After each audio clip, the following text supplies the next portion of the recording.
Hazel always knew there was something special about her cat Mooney, but she's still shocked when Mooney opens his mouth to tell her he's just had a vision. An ancient evil has awoken after centuries of sleep, and only one man can stop it, the legendary warrior Beowulf.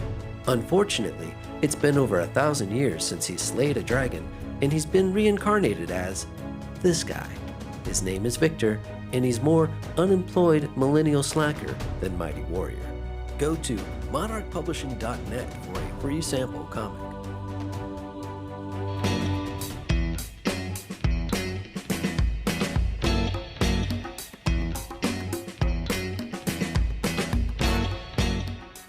So the next story is Bent Twigs.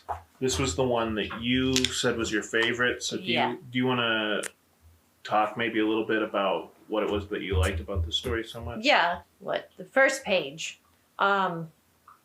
Maybe if you're a cat person, it's very rough. See, that's funny. I didn't think you were gonna like this story for that reason. The fact that Batman feels bad about the cat, and like honestly, that's why you liked it, because it makes you like Batman more. Well, like there's the child. This man is obviously abusive to his child, and basically kills the cat in front of his child to teach the child a lesson, which, hello, psycho. Anytime a superhero is rescuing a pet, I think that's really, really cute. But Batman isn't able to save the cat, and so Batman kind of takes it out on the father for obvious reasons. If it had been me, I would have wanted to immediately beat the crap out of this guy. Just on the sheer fact that he killed his son's cat, and was obviously abusing his son. But Batman tried as hard as he could to sort of, ration with this guy and get him to sort of turn himself in. So the main thing I want to say about this is that the art is amazing. Bill Sienkiewicz, definitely top 5, maybe top 3 favorite artist of all time. I like how he's lettering himself in this comic book, because a lot of times they hire like a more traditional letterer to letter his comic books, and it looks weird having like the traditional lettering up next to this very chaotic art. What do you think was behind the decision to make the father look like Dagwood Bumstead? I don't know. What I got from the story is he's probably also a raging alcoholic, which is probably why he kind of looks like that. Yeah, I highly recommend it. I would say trigger warning on it. If you have a hard time with animal abuse. It's funny, like in stories where like a pet dies, that's either just something that like it makes you want to put down the book and never read it again, or it like really draws you in. Yeah. There's no in between. For sure. A Slain Song Tonight is another one where the focus is on the writing as opposed to the art. Denny O'Neil is a legendary comic book writer. Teddy Christensen is not a name that I'm familiar with. I would say this one, again, they were trying to do the contrast between the light and the dark. And I feel like it would have been better if he'd maybe put a little bit of shadows in the, like, I don't know, like, I like the sketchy style, but maybe this was a little bit too much on the extreme as far as, like, sketchy style. I thought the art reminded me of Ralph, I believe it's Steadman. He was, he worked with Hunter S. Thompson. I can see that. I don't know if it exactly matched the story per se, but I liked it because I liked that art style. You liked the art or the story? I liked the art more than I liked the story. Oh, okay, interesting. Yeah. Yeah, it's interesting how they show a little bit more of the heart of Batman in this story. Mm-hmm. Ends on a good note, but he's definitely like this could have gotten a little hairy right here, but it ended on a good note. So next we have a cover by Alex Toth. One of the things that he was famous for was saying that you should try to distill every drawing down to the simplest forms you can, and this definitely. Well, he really does it there, doesn't he? I mean, the thing that's beautiful about this drawing is just the simplicity. Mm-hmm. So on the complete opposite end of the spectrum from Alex Toth, like super simple minimalism, is Brian Boland. I don't know. I mean, Brian Boland is a legend. You don't like this hyper realistic art style. I know that. Well, not even so much the art. I don't know that I liked the story. How did you feel? I thought it was kind of chilling. And what I wrote in my notes is because I feel like we walk past people like this every day.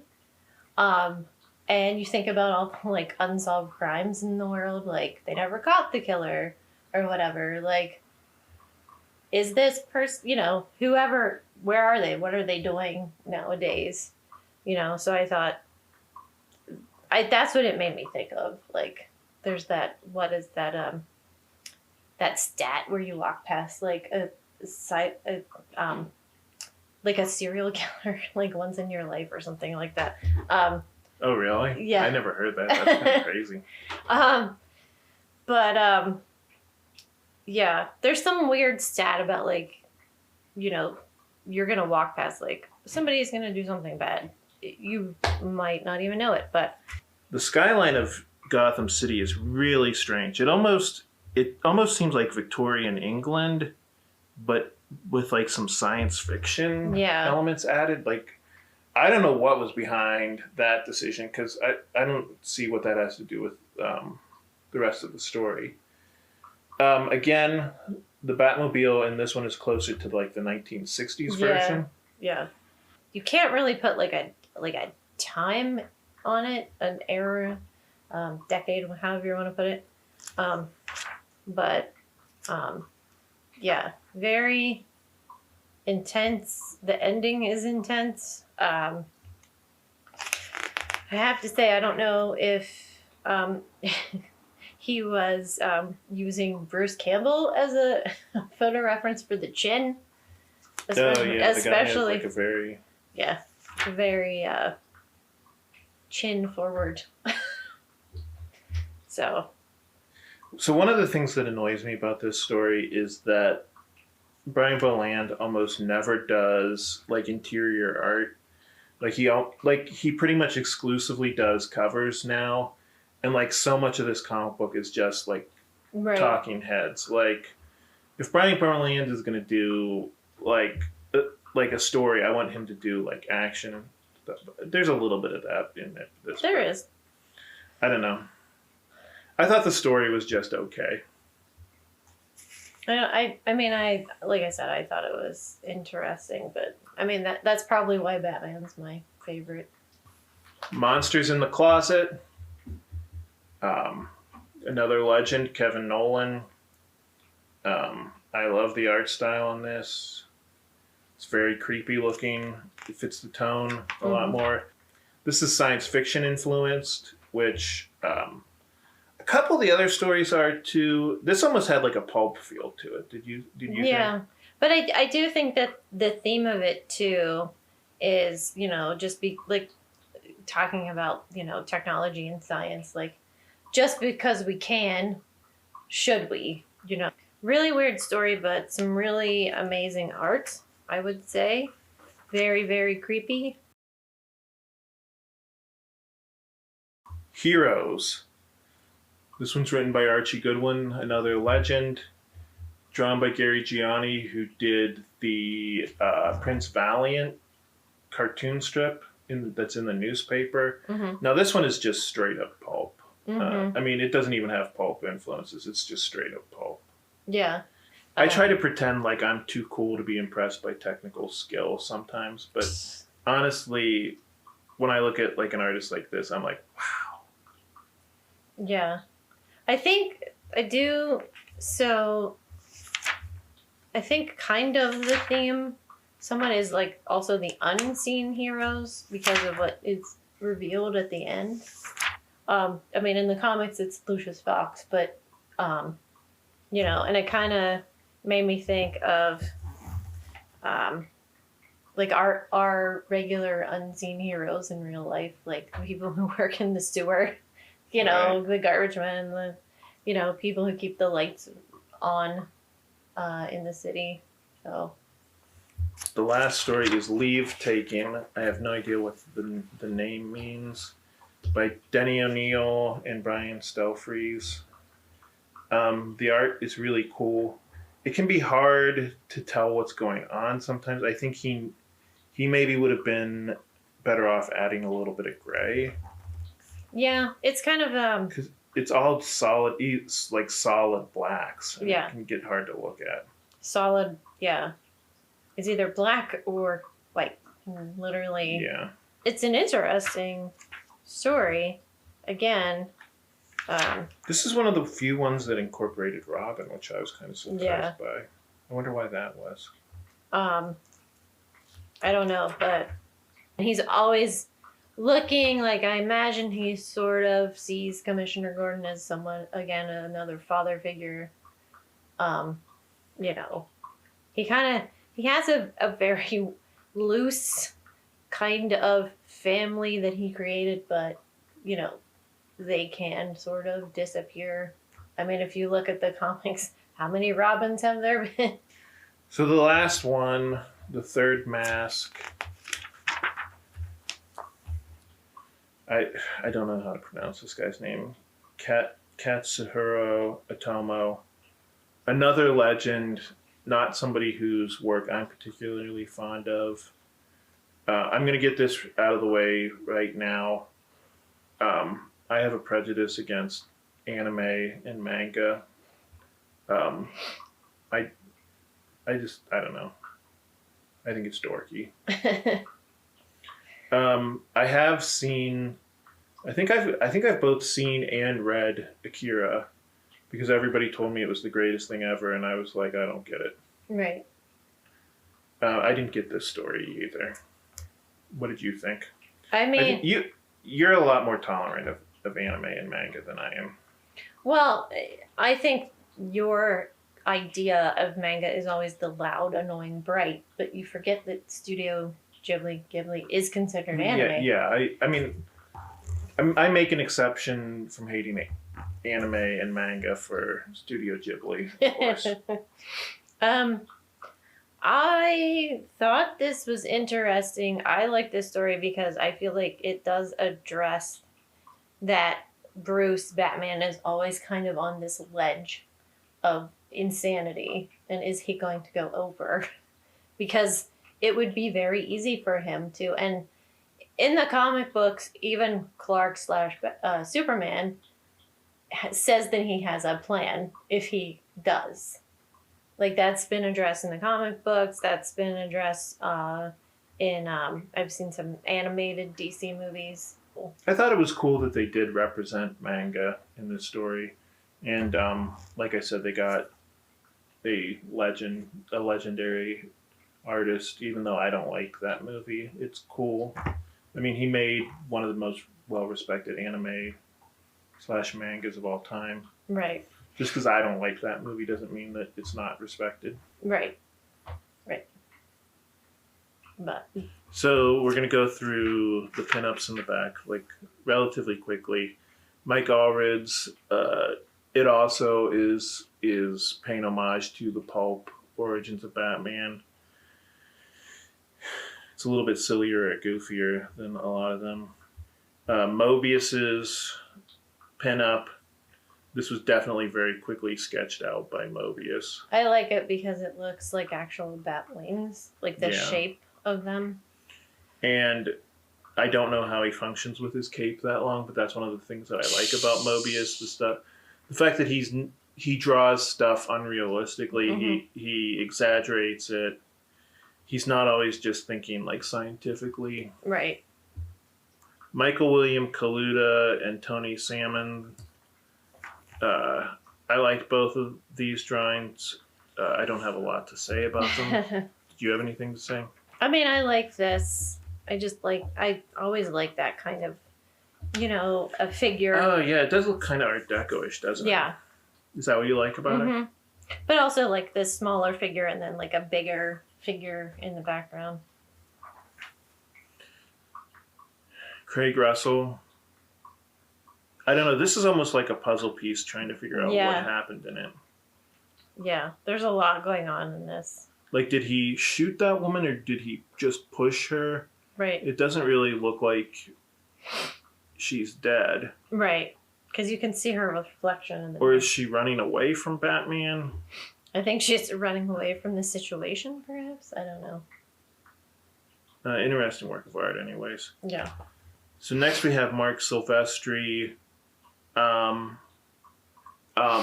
The big thing that I wrote in my notebook when I was taking notes, I actually wrote thighs with an exclamation point after it. I mean, yeah, I definitely see that. I like all the shading. I like the way. Well, you like a man with thick thighs, don't you? Yep. But I love all the shading in this. I love this kind of. It almost looks like a web. Yeah, the cape is kind of crazy. Like how many wrinkles it has in it. Yeah. It's just another thing I would probably hang in my house. So Alex Ross, we were talking earlier about I don't always just connect with the super realism as much. Right. What I do like about this is that, it's obviously Bruce Wayne without the cowl and the amount of scars on his back. Like, this man has put his body through hell and he has the scars to show it. This guy should be held together with duct tape. Right. So then the last pinup is Neil Adams. I don't dislike this drawing, but I feel like for somebody as amazing as Neil Adams, he could have done better. It felt like this was. It feels a little bit thrown together to me. I can see that. I mean, it is also in black and white. Who knows what it would have looked like if you added color, But I do. I like the movement in it. It's definitely not like a still. Yeah, like I said, I mean, I don't dislike it. I just feel like Neil Adams is one of the all-time greats, and he could have done better. Yeah. So that was Batman Black and White. So overall, do you have any overall thoughts on this? I mean, I would say if you're a big fan of Batman, definitely check it out. Oh, I can't believe we didn't talk about the cover. Sorry. So this is the first printed, and yes, you can see we did check this out at the library. This was the first printed piece of Jim Lee Batman art. Yeah. It might have been the first art that he ever did for DC. But as somebody who would go on to become a definitive Batman artist, that's pretty cool. Yeah, it's in black and white, but man, does it really give you a lot. It also lends weight to the theory that they just backed up a truckload of money for all these artists. Because, in 1994, Jim Lee Image was still doing well. He was still making a lot of money. Yeah. Again, another piece I'd probably frame. Someday, Angie will have her Bat Cave, literally. Yeah, if you're a big Batman fan, I highly recommend it. Again, there's some really dark themes in it and then there's some. It's an interesting collection of stories. There's something in there for everybody. If you just want to see Batman punch a guy, or you want to see him really, have some deep psychological breakdowns. I think that's a good way to describe this. I think as far as an anthology, I don't think there's ever been an anthology where there's this many different styles. This not just art styles, but I mean as far as content, as far as writing styles, just right. You've got indie creators, you've got Alex Toth, you've got Jim Lee, just artists the fact that like I said, you went from Alex Toth to Brian Boland. Right. The two most complete and different ends of the spectrum Right. artists ever. Right. But if you're gonna read it, get it out of your local library.